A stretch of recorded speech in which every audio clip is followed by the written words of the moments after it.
The gavel slams.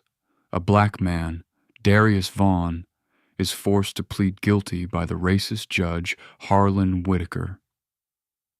The judge smirks, thinking he's just put another thug away. He doesn't know his courtroom is a stage. He doesn't know Darius is a federal agent. And he doesn't know his entire corrupt world is about to be shattered by the very man he just sentenced. This is the story of how the hunter became the hunted, right in his own courtroom. The air in courtroom 3B of the Harrington Federal Courthouse was always stale, thick with the smell of old paper floor wax and quiet desperation. Presiding over this domain was Judge Harlan Whitaker, a man whose black robes seemed woven from his own arrogance.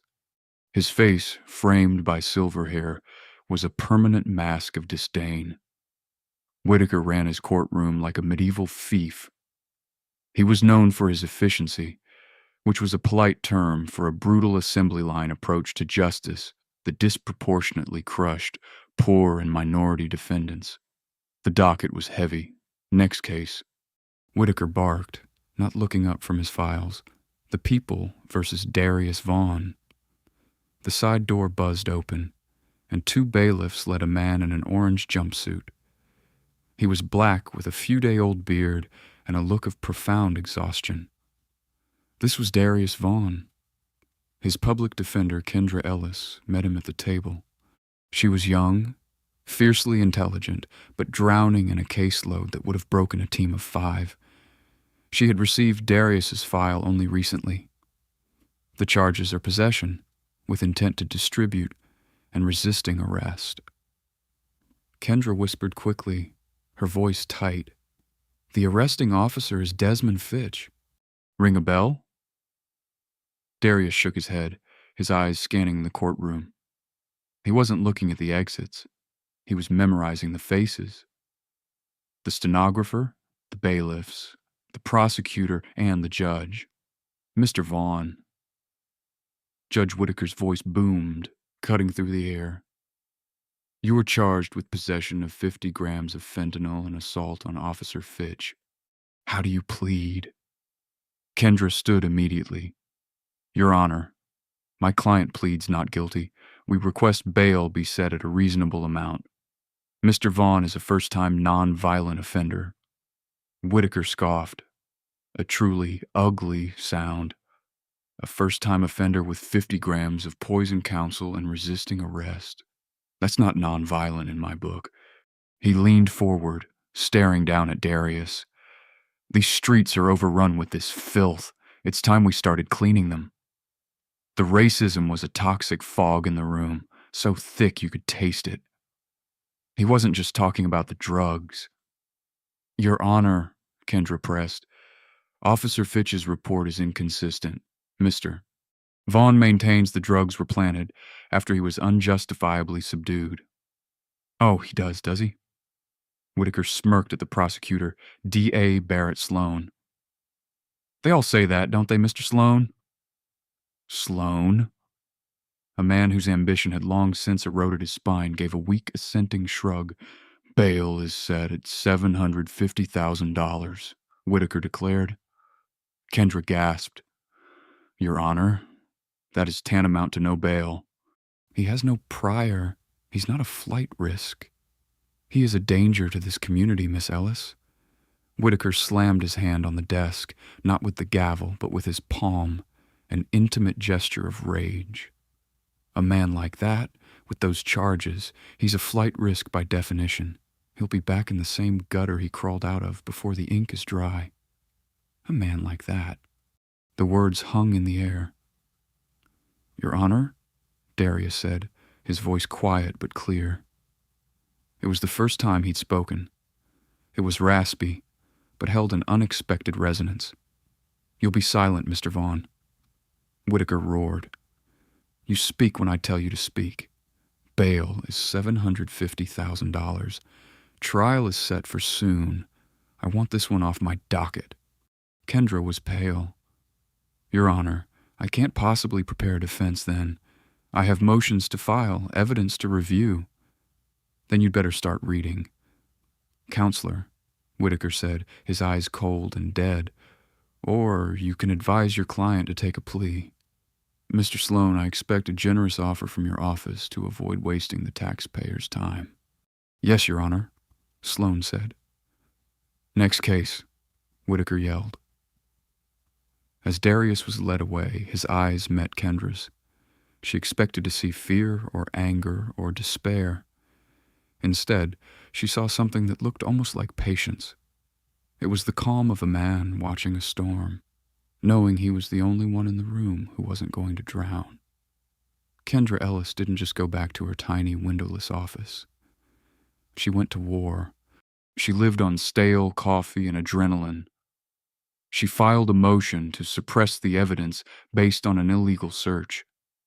She filed a motion to dismiss based on Officer Fitch's documented history of racial profiling, attaching 12 separate civilian complaints.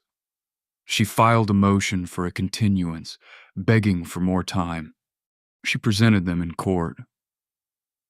Judge Whitaker treated them like personal insults.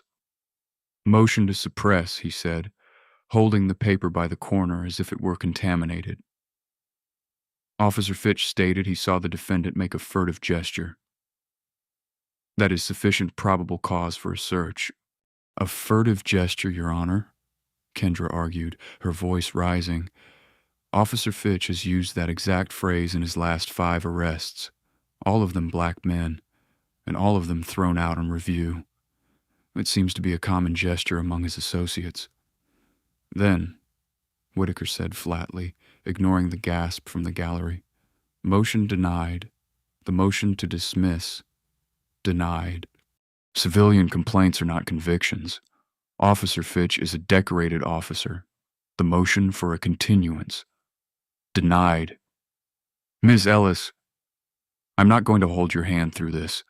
You have a client who was caught red-handed with enough fentanyl to kill a small town. Either defend him or get out of the way. We are proceeding to trial. Kendra felt a cold dread settle in her stomach. This wasn't a court of law. It was a slaughterhouse. She met Darius in the courthouse holding cell. The place smelled of disinfectant and defeat. He denied everything, Kendra said, slumping against the bars. He's fast-tracking you, Darius. He wants you in prison. He doesn't care about the truth. Darius sat on the metal bench, his hands cuffed in front of him. He looked at her, his gaze penetrating. You're a good lawyer, Kendra. You're fighting. It's not enough, she whispered, her eyes burning with unshed tears. The fight is rigged. The judge, the prosecutor, they're all on the same team and we're not on it. What about Officer Fitch? Darius asked. The one who planted the drugs. He's the key, Kendra agreed. If I can break him on the stand, but Whitaker will never let me. He'll sustain every objection. He'll cut me off. He's protecting him. Darius nodded slowly. So, the trial is a sham. It's just a formality before the sentencing. Yes, Kendra admitted, hating herself for saying it. That's exactly what it is. So, what happens now? Kendra took a deep breath.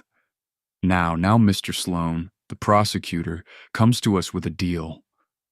He'll offer you something less than the maximum in exchange for you pleading guilty. He'll say it's the smart play. And what do you say? Darius asked. I say it's extortion, but you say Darius. She looked away.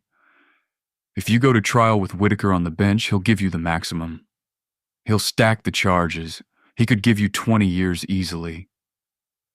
20 years, Darius repeated, the words hanging in the stale air. For something I didn't do? The deal? Kendra continued, her voice hollow. Will probably be 5 to 7 years. It's a terrible choice. It's a hostage situation. Darius looked down at his cuffed hands.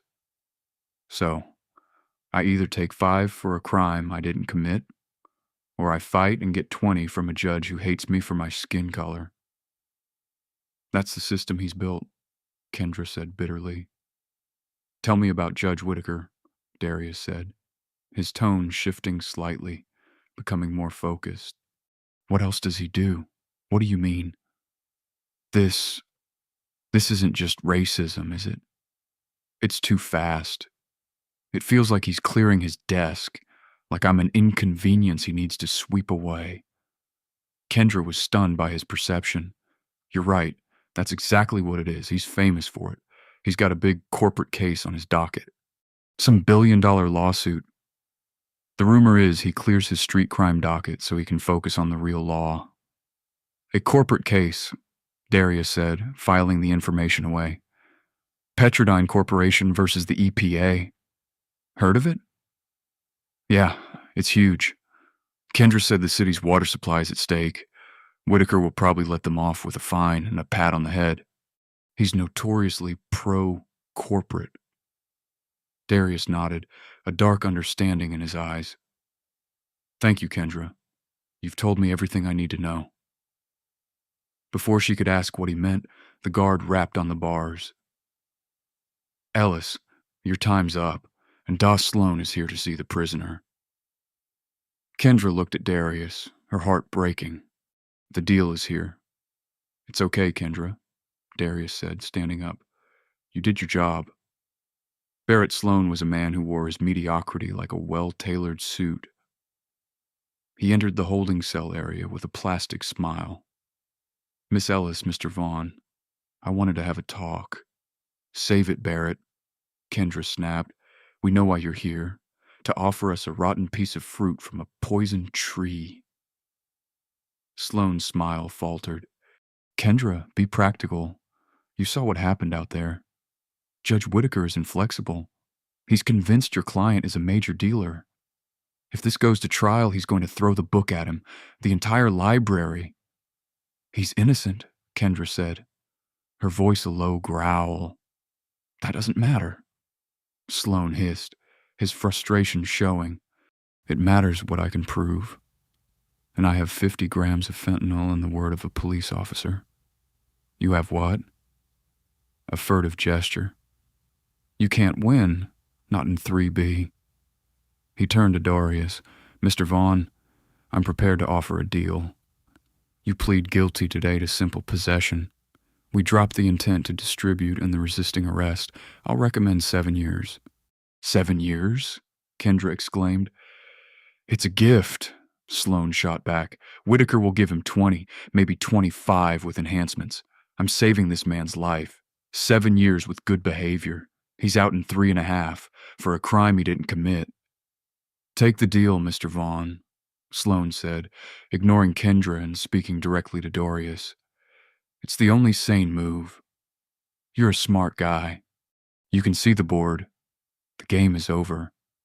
Don't let your pride and a bad lawyer ruin the rest of your life.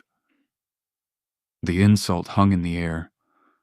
Kendra was about to lunge at him, but Darius put up a cuffed hand. His voice was calm. What if I don't take it?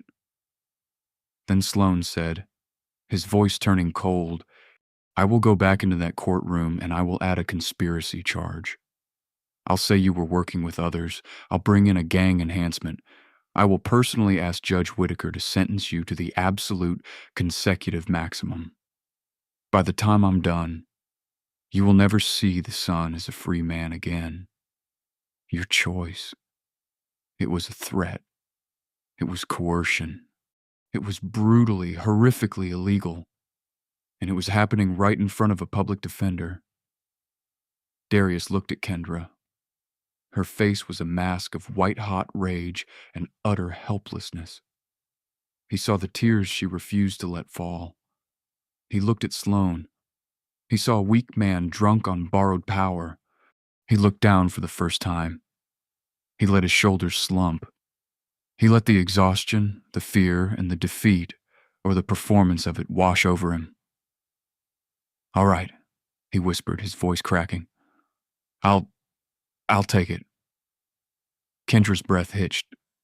Darius, no. You did your best, Miss Ellis, Darius said, not looking at her. He's right. The game is over. Sloan's plastic smile returned. A wise decision, Mr. Vaughn. Truly, you won't regret this." He clapped his hands. "All right, let's go see the judge. He's waiting. He'll be delighted we cleared his docket." The walk from the holding cell back to courtroom 3B was the longest of Kendra's life. She felt like a traitor, leading a lamb to slaughter to save it from a pack of wolves. They stood before Judge Whitaker. The courtroom was emptier now. The morning's cattle call finished. It was just them, the board stenographer, a few bailiffs, and two people in the back gallery. Kendra had noticed them before. A man and a woman, both white, dressed in nondescript business casual. They'd been at every one of Darius's hearings. She'd assumed they were law students, or maybe reporters. Now they just looked like vultures. "Your Honor," Barrett Sloan announced, his chest puffed out. "The people are pleased to report that we have reached a disposition in the case of Mr. Darius Vaughn. The defendant has agreed to plead guilty to the lesser-included charge of simple possession." Judge Whitaker leaned back, a slow, deeply satisfied smirk spreading across his face. It was the look of a predator who had just had his meal delivered. Well, he said, his voice dripping with faux surprise. "It seems Mr. Vaughn has found some common sense. Miss Ellis, I commend you. You've finally given your client some sound advice." Kendra's knuckles were white on the lectern. "Your Honor, my client is pleading under duress? Nonsense." Whitaker snapped, his good humor vanishing. "Is the prosecutor threatening him? Are the bailiffs beating him? No. He is taking a generous deal to avoid the consequences of his actions. Do not undermine this plea, counselor, or I will hold you in contempt, and I'll retract the deal," he added, looking at Darius. "And we'll go right back to that 25-year maximum. Is that what you want?" Darius, his head bowed, shook his head. "No, Your Honor."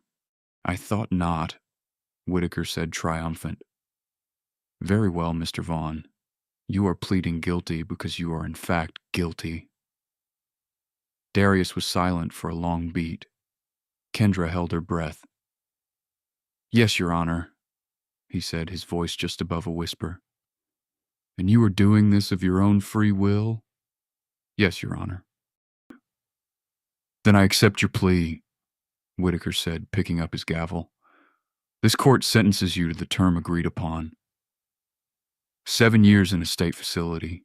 This court is adjourned, Your Honor," Kendra interrupted, a last desperate gasp of defiance. I'd like to make a statement on behalf of my client before sentencing." Whitaker's eyes were slits of fury. He was being delayed. "It won't change anything, Ms. Ellis." "I am aware," Kendra said, her voice shaking but finding its steel. "But I will not stand by silently while this court, this system, forces an innocent man to plead guilty. You know he's innocent. Mr. Sloan knows he's innocent. This is not justice. This is a travesty. You are railroading him because he is black, because he is poor, and because you want to get to your corporate lawsuit. You are a disgrace to that robe." The courtroom went dead silent. The stenographer's fingers froze. The bailiffs tensed. Barrett Sloan looked like he was going to be sick. Judge Whitaker's face went from pale to a deep arterial red. He stood up, his voice a low, shaking roar. "Ms. Ellis," he seethed, "you are in contempt. Bailiff, take her into custody. And you, Mr. Vaughn," he screamed, pointing a trembling finger at Darius. "The deal is off. You want a trial, you'll get a trial, and God help you, because I am going to bury you under this courthouse." The bailiff started to move towards Kendra, but they were too slow. "I don't think you will." The voice was not Darius Vaughn's. The whisper was gone. The defeat was gone. This voice was new. It was cold, sharp, and carried the effortless authority of a man who had never been helpless in his life. Everyone froze. Even Judge Whitaker, mid-scream, paused. Darius Vaughn stood up straight. His posture changed. The slump was gone, replaced by a ramrod spine. He raised his head, and the eyes that met Judge Whitaker's were not the weary, defeated eyes of a street criminal. They were the eyes of an analyst, a hunter. "What did you say?" Whitaker spat. "I said, I don't think you'll be burying anyone," the defendant said. He turned his head slightly toward the two observers in the gallery. "Now." The man and woman in the gallery stood up. They simultaneously reached into their jackets. The woman, Sophia Ramirez, held up a gold badge. "FBI!" she shouted, her voice filling the courtroom. Nobody move. The side doors of the courtroom burst open and 6 more agents, all in tactical vests, flooded the room. They moved with terrifying, precise choreography. 2 went to the bailiffs, who raised their hands in confusion. 2 went to the stunned prosecutor, Barrett Sloan, and 2, led by Agent Victor Liang, walked directly to the bench. "What is this?" Whitaker sputtered, his face a mask of confusion and rage. "What is the meaning of this? This is my courtroom. I am a federal judge." The defendant, Darius Vaughn, uncuffed his own hands. He had a key. He tossed the cuffs onto the defense table. He reached into the waistband of his orange jumpsuit and pulled out a small plastic-wrapped object. It wasn't a weapon. It was a wire. He tapped it. "And this," he said, his voice now amplified by the courtroom mic, "is Exhibit A." He turned to the bench to the stunned judge. "My name is not Darius Vaughn. I am Special Agent Adrian Knox, Federal Bureau of Investigation, Public Corruption Task Force." Kendra Ellis physically recoiled, her hand flying to her mouth. "Oh my God." "Judge Harlan Whitaker," Agent Knox continued, his voice ringing with absolute power. "I am the lead undercover agent on Operation Gavel Down. We have been investigating you. Investigating me." Whitaker's voice was a high-pitched squeak. "For what? This is entrapment. This is a sham. We were investigating you," Agent Knox said, stepping past the bar, "for taking $1.2 million in bribes from the Petrodyne Corporation to throw their upcoming EPA lawsuit." Whitaker's blood drained from his face. He knew he was caught. "But that's not what we got you for today," Knox said, his voice dropping, becoming personal. "The racism, Harlan. We thought it was just a character flaw, a disgusting habit, but we didn't realize it was your standard operating procedure." Special Agent in charge, Sophia Ramirez, the woman from the gallery, stepped forward. The controlled energy in the room had shifted. The air was now electric, dangerous. She held up the arrest warrant, the blue-backed paper trembling slightly, not from fear, but from the contained power it represented. Harlan Whitaker. Ramirez's voice was not loud, but it cut through the stunned silence like a diamond blade. "You are under arrest. We have a federal warrant for your immediate detainment on charges of conspiracy to commit wire fraud receiving bribes from a corporate entity and 12 counts of obstruction of justice." Whitaker, who was still standing, looked as if he'd been shot. His mouth opened and closed. He was a man of words, but he had none. "Obstruction," he finally stammered, his mind seizing on the one word he thought he could fight. He was a judge. He was the process. Obstruction of what? "I am the process." "Obstruction of me," Agent Knox said, his voice quiet, drawing Whitaker's furious, panicked gaze. "When you threatened Miss Ellis with contempt for speaking the truth, that's witness intimidation." "That's one count. When you threatened me, a defendant you believed to be helpless with the retraction of a plea deal and the promise to bury me under this courthouse." Knox tapped the wire on his chest. "That's coercion and judicial terror. Counts 2 and 3. Whitaker's face was ashen. You're twisting my words. It doesn't matter, Knox said, his voice flat. We have you on tape, Mr. Sloan. We have both of you. Take 'em. 2 agents grabbed Sloan by the arms. His legs gave out, and he didn't slide down the wall. He collapsed like a marionette, his spine turning to jelly. My career, my family. Oh, God, he sobbed as they dragged him out. The courtroom was in absolute chaos. The stenographer's fingers were flying, a blur of motion. The 2 other bailiffs were standing with their hands raised, confused and terrified. The gallery was buzzing. Finally, Knox turned his attention to the last piece. He walked over to the witness box where Officer Desmond Fitch stood, frozen in a silent scream. His face was waxy, covered in a sheen of cold sweat. Officer Fitch, Knox said. His voice was different now, not angry, not cold. It was almost sad. You were the linchpin. You were the one who made it all possible. I don't know what you're talking about. Fitch stammered, his hand reflexively going to his service weapon, only to find an FBI agent's hand already covering his. Don't, the agent said. We have been investigating you. Officer, Knox said. Long before Darius Vaughn ever existed. We know about your habit of enhancing arrests of minority suspects. That's a lie, Fitch yelped. I'm a good cop. Yeah, you're a disgrace, Knox said, the sadness vanishing. The 50 grams of fentanyl. You checked it out of the evidence locker the night before my arrest. We have the logbook, we have the security footage. You see, we knew you were dirty. We just gave you an opportunity to prove it. Knox pulled a small evidence bag from his pocket. It contained a phone. This is your burner phone. We recovered it from your apartment this morning. You texted your sergeant. Packages in place. This one's a slam dunk. You weren't arresting a criminal, Fitch. You were the criminal. That was the moment. The truth, so stark and so absolute, hit the officer like a physical blow.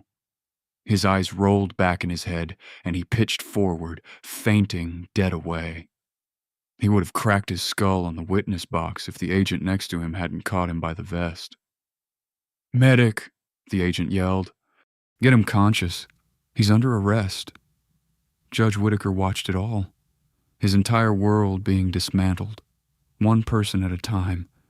His accomplices, his enablers, his pawns, all gone. He was alone. And then the rage, the true ugly thing he had hidden beneath the robes, finally erupted. He grabbed his gavel, not as a tool of order, but as a weapon. Order! He screamed, banging it on the bench. Order! This is my courtroom. You have no authority here. You black! He stopped, choking on the word, but it was too late. It hung in the air, a toxic black smoke. You can't do this, he shrieked, his voice cracking. I'll have your badges. I'll have all your jobs. I have friends, powerful friends. The only thing you'll have. S.A.C., Ramirez said, walking up to him as he was led away. Is a court-appointed lawyer, and I suggest you get a good one, though I doubt one as good as Ms. Ellis will be available for you. Kendra Ellis felt her knees buckle. The only thing that kept her upright was the solid oak of the defense table she was gripping. Her knuckles were white. Her entire world, which just minutes ago had been a suffocating, hopeless gray, had just exploded into a million points of light. It was blinding. Agent Knox, Special Agent Adrian Knox, was standing right next to her, no longer a client, but a force of nature. His eyes, which she had mistaken for defeated, were now the sharpest, most intelligent eyes she had ever seen. They were the eyes of a surgeon who had just completed an impossible operation. Breathe, Miss Ellis, Knox said, his voice low and calm amidst the chaos. The courtroom was a blur of motion. FBI agents were securing the room.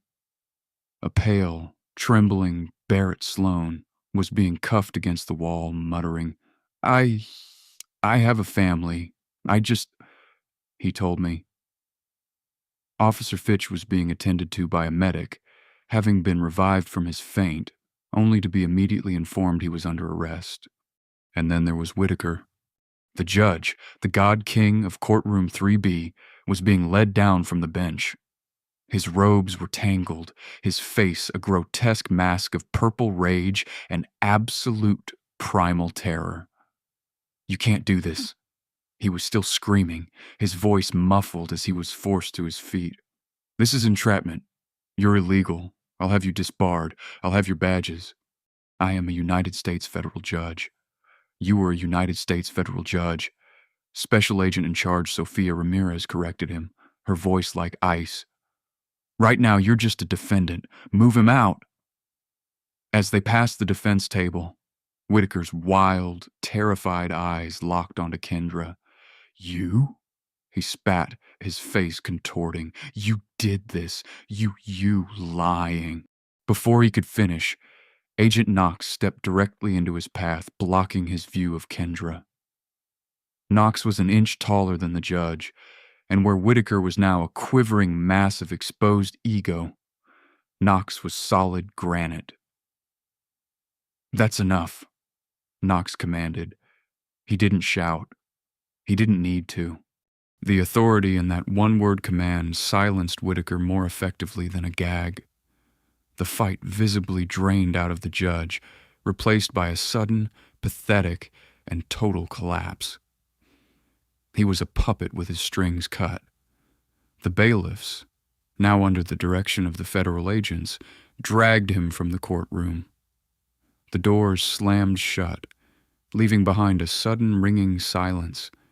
It was just Kendra, Knox, SAC Ramirez, and a few other agents bagging evidence, the court reporter's transcripts, the audio files, the gavel itself. My God, Kendra whispered, sinking into her chair. My God, all this time.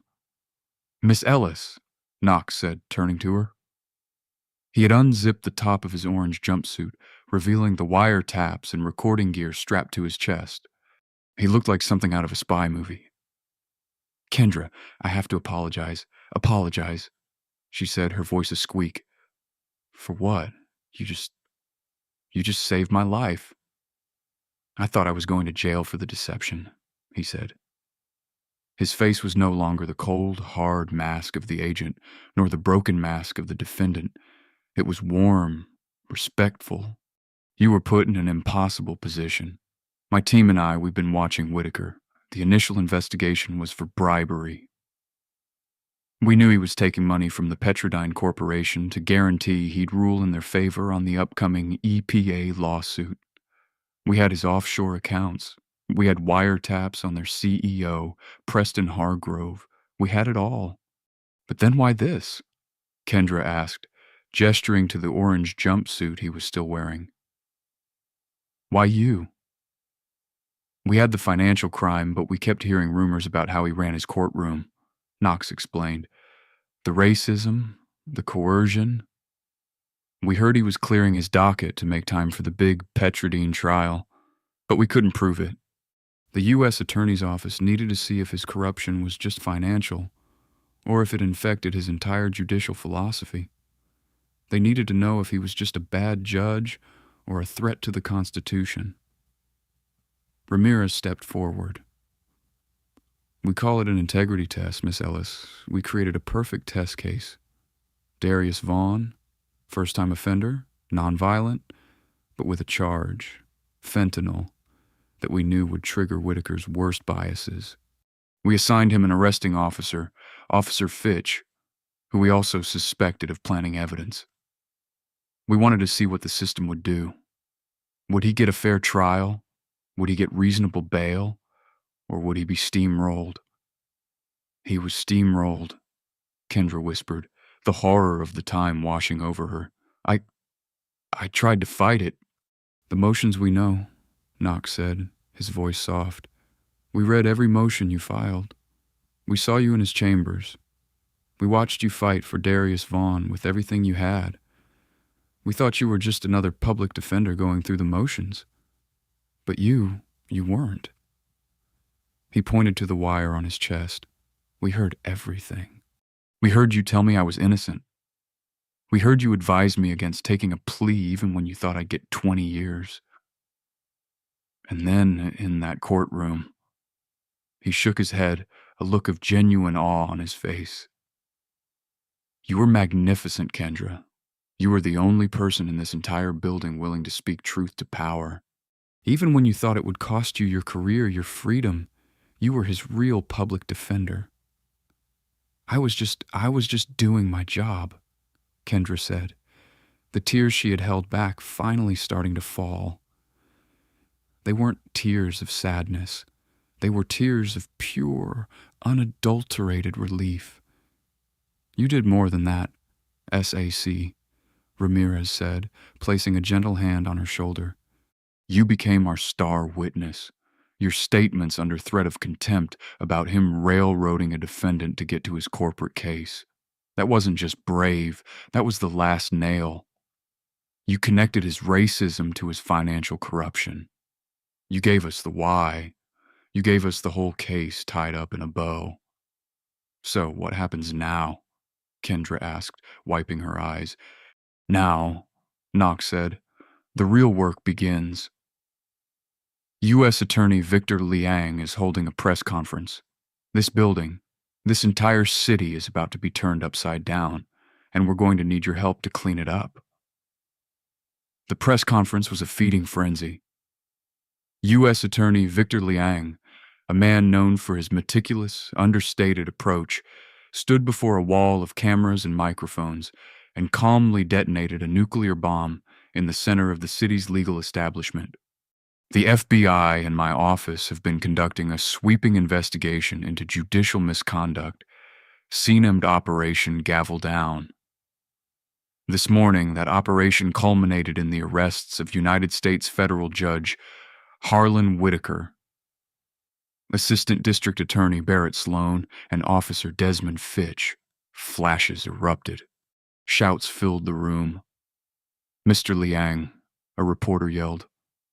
"What are the charges?" "Judge Whitaker," Liang said, his face grim, "is charged with conspiracy to commit wire fraud, receiving over $1.2 million in bribes from Petrodyne CEO Preston Hargrove, who was also arrested this morning, and a further 12 counts of obstruction of justice and deprivation of rights under color of law." "Deprivation of rights?" another reporter shouted. "What does that mean?" Liang nodded to SAC Ramirez, who stepped up to the microphone. "It means Ramirez said that Judge Whitaker systematically used the power of his office to coerce guilty pleas from defendants he believed were beneath him. He was recorded on numerous occasions expressing blatant racial bias and ordering prosecutors to threaten defendants with enhanced sentences to clear the docket. The key to this," Liang continued, "was the courageous undercover work of Special Agent Adrian Knox."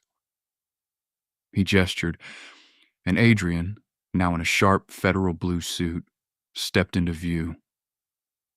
The press went insane. A black FBI agent had been the one to bring down the city's most powerful judge. "Agent Knox," Liang said, "posed as a defendant, Darius Vaughn, in Judge Whitaker's court. He was booked on a planted fictitious drug charge. He was denied reasonable bail. He was denied a fair hearing, and he was ultimately threatened by both ADA Sloan and Judge Whitaker himself to force a guilty plea. They did this." Liang's voice was laced with cold fury, not for justice, but for efficiency. They wanted Agent Knox's case out of the way, so Judge Whitaker could get back to the business of getting paid. The final piece of the press conference was the most devastating.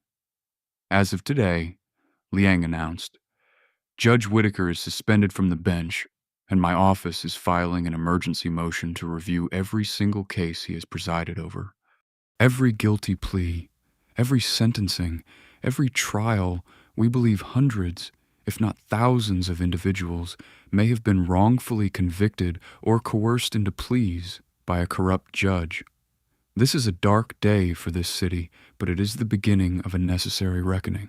For Kendra Ellis, watching from her office, that last part was the most important. It wasn't just about one man. It was about all the Darius Vaughns who didn't turn out to be FBI agents. Kendra sat in a sterile, glass-walled conference room. The trial of the United States of America was Harlan Whitaker was approaching, and she was being deposed by Whitaker's new defense team. Whitaker, of course, had hired the most expensive, shark-toothed defense attorney in the state, Wallace Quill.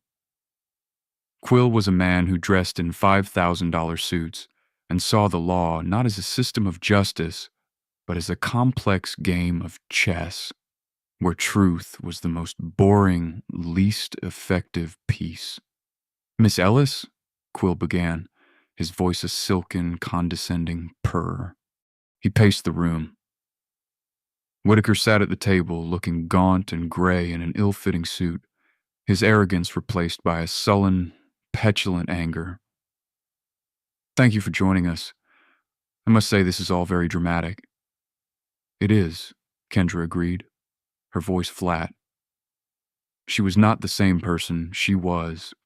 The terror was gone, replaced by a cold, hardened resolve. "You were the public defender for Darius Vaughn, correct?" "Yes." "A man you'd known for what?" "Yes. And in that time you became so emotionally invested in this man that you stood up in open court and accused a sitting federal judge of being a disgrace." U.S. Attorney Victor Liang, sitting beside Kendra, spoke up. "Objection. Emotionally invested assumes a fact, not an evidence, and is argumentative." "I'll rephrase," Quill said with an oily smile. "Miss Ellis, was it not a massive breach of professional decorum to scream at a judge in his own courtroom?" "I didn't scream," Kendra said calmly, "and I didn't accuse him. I stated a fact. He was forcing an innocent man to plead guilty to clear his docket for a corporate trial. I said it was a travesty. I said he was a disgrace. I was, as it turns out, correct." Quill's smile faltered. "Uh-huh. But you didn't know he was innocent, did you? You just believed him, because that's what you do, isn't it? You believe every sob story that comes through your office." "I believed," Kendra said, leaning forward, "the evidence, or lack thereof. I believed the 12 civilian complaints against Officer Fitch. I believed the inconsistencies in the arrest report. And I believed that a $750,000 bail for a first-time nonviolent offender was not justice, but a hostage negotiation. My client's identity doesn't change those facts, but you had no idea he was an FBI agent. No.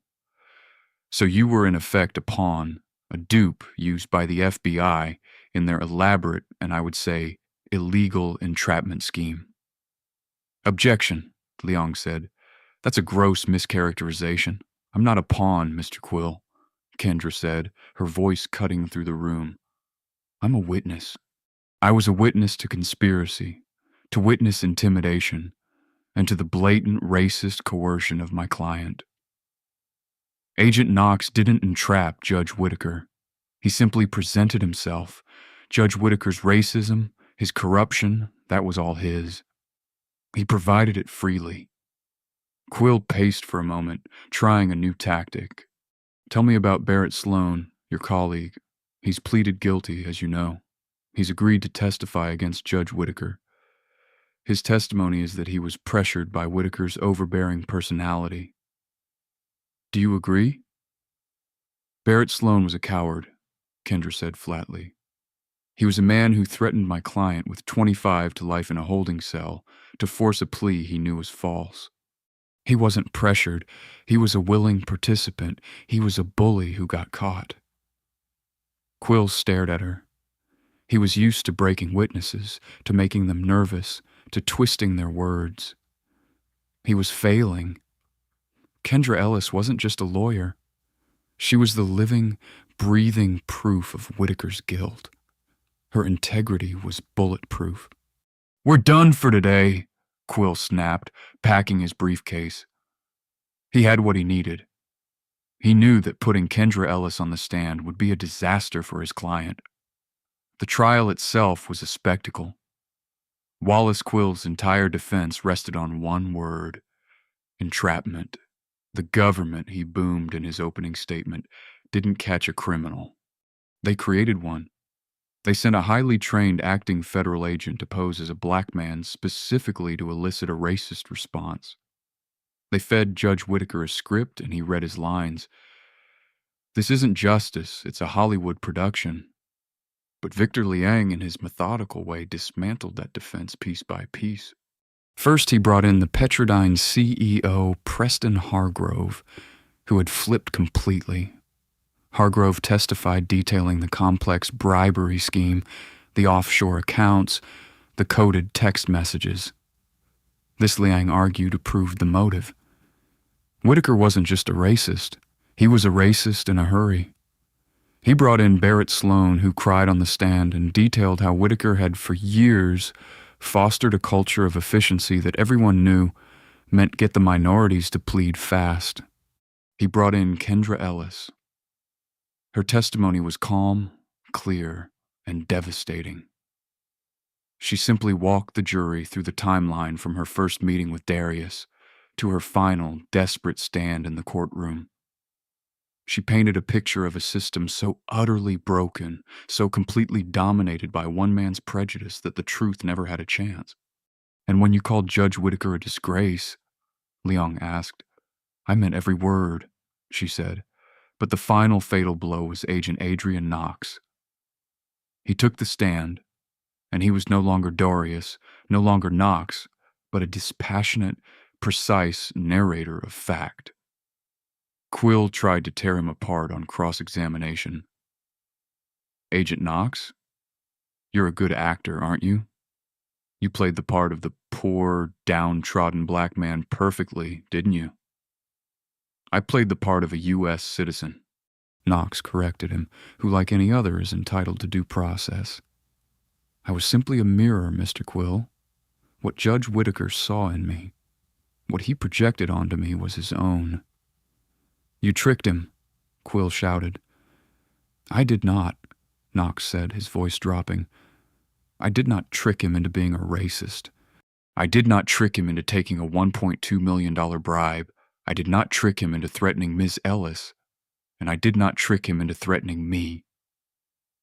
And on that note, Victor Liang said, standing up for his redirect, "Your Honor, the prosecution would like to play for the court audio exhibit 4B. This is the recording from Agent Knox's wire in the holding cell with defendant Barrett Sloan." The courtroom went silent. The scratchy audio played. Sloan's voice. "By the time I'm done, you will never see the sun as a free man again. Your choice, the jury, a mix of 8 women and 4 men, visibly recoiled. And now," Liang said, "Exhibit 5A, audio from the courtroom when Judge Whitaker dismissed Ms. Ellis's plea for her client." Whitaker's voice booming, full of rage. "The deal is off. You want a trial? You'll get a trial. And God help you, because I'm going to bury you under this courthouse." It was over. The jury didn't just hear the testimony. They heard the crime. They heard the raw, unfiltered voice of Harlan Whitaker, not as a judge, but as a tyrant. They heard the hard karma recorded in digital clarity playing back for the world. The jury deliberated, guilty on all 17 counts. At his sentencing, Harlan Whitaker was given the chance to speak. He stood up, no longer in his robes, no longer in his expensive suit, but in a standard issue orange jumpsuit, the same color Darius Vaughn had worn. "This court is a joke." He spat the last of his venom. "This was a setup, a political assassination. I am the victim here. I was targeted."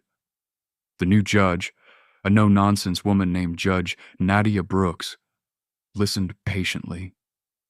When he was finished, She looked at him over her glasses. "Mr. Whitaker," she said, her voice quiet, but carrying the weight of the entire judiciary. "You were not targeted. You were caught. You took an oath. The same oath I took. The same oath every judge in this building takes. An oath to administer justice without respect to persons and to do equal right to the poor and to the rich. And you violated that oath. You violated it for money, and you violated it for prejudice." She paused, looking at the packed courtroom, which included Kendra Ellis in the front row. "You," she said to Whitaker, "were not just a corrupt man. You were a corrupt system. You were the rot in the foundation. The damage you have done is incalculable. You have shaken the public's faith in the very institution I am sworn to protect. For that, there can be no leniency. The sentences for the other men were swift. Officer Desmond Fitch, for planting the evidence in perjury, received 15 years in federal prison. A.D. Barrett Sloan, for his cooperation, received 5 years, was disbarred, and would never practice law again. Petrodine CEO Preston Hargrove, for the bribery, received 10 years, and his company was hit with a record-breaking $2 billion fine by the EPA. "For your crimes," Judge Brooks said, looking back at Whitaker, "conspiracy, bribery, obstruction, and the deprivation of rights under color of law. This court sentences you, Harlan Whitaker, to 30 years in a federal prison without the possibility of parole." The sound that Whitaker made was not a word. It was a high, thin wail, a sound of profound animal despair. The hard karma hadn't just hit back, it had obliterated him. Kendra Ellis walked into a coffee shop near the courthouse. She was no longer a junior PD drowning in cases. She was now the head of the public defender's new Judicial Accountability Task Force, a unit created and funded specifically to review and appeal the hundreds of cases from Whitaker's court. So far, they had successfully overturned 42 wrongful convictions. Adrian Knox was sitting at a table in the back, sipping a coffee. He was in a suit, but the tie was loosened. "Agent Knox," Kendra said, sitting down with a smile. "Or should I say, Supervisory Agent Knox, just Adrian is fine." He smiled. "And it's Director Ellis, I hear." "Just Kendra," she laughed. "It's been time." "It has," he said. They sat in a comfortable silence for a moment. Two veterans of a war only they truly understood. "Is it better?"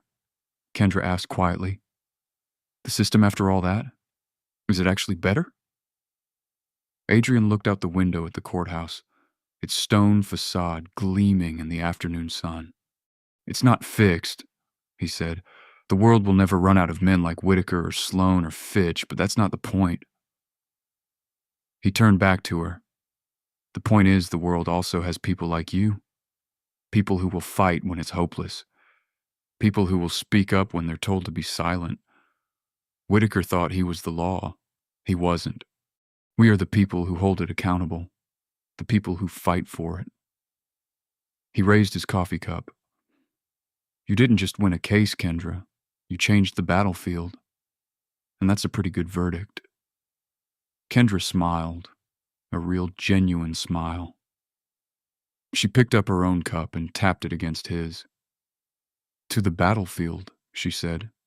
The air in the courthouse, once stale and full of despair, was finally starting to clear, and for the first time in a long time, it smelled a little like justice. That was the fall of Judge Harlan Whitaker, a story of hard karma, where arrogance and racism collided with the last person you'd expect. But it leaves you wondering, how many Whitakers are out there without an FBI agent to stop them? What did you think of that incredible twist? If you love stories about justice, about the system being forced to look in the mirror, then show your support. Hit that like button. Share this video with someone who needs to see it. And most importantly, subscribe to the channel for more dramatic stories every week. Let me know in the comments who was the real criminal in that courtroom before the FBI showed up. Thanks for listening.